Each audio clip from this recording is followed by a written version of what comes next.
Gandang araw kabayan. Ituturo natin ngayon yung kung paano kumuha ng STC card na MADA. Ayan, open muna natin ng location, syempre.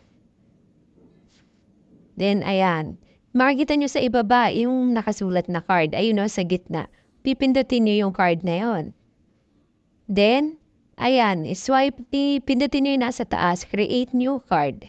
Then, start new subscription. Ayan. Pipindutin natin yung physical card. Tapos, iswipe niyo siya sa side para makita niyo yung MADA. Ayun. Then, select card. Iyan, may free lang talaga siya. Pero dahil nakakuha na ako, meron ng 30 SR. Then, ayan, pipindutin natin yung agree.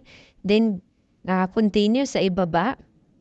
Tapos, ayan, magagawa ka na ng bago mong PIN para sa card. Tandaan mo yung PIN mo, huwag mo kakalimutan kasi yan ang pipindutin mo pag i-activate mo na din yung sa pagbili mo.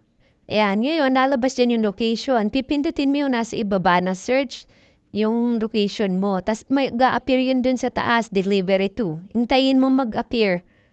Then, continue. Ayan, automatic siyang magpipill up dyan sa delivery address, no?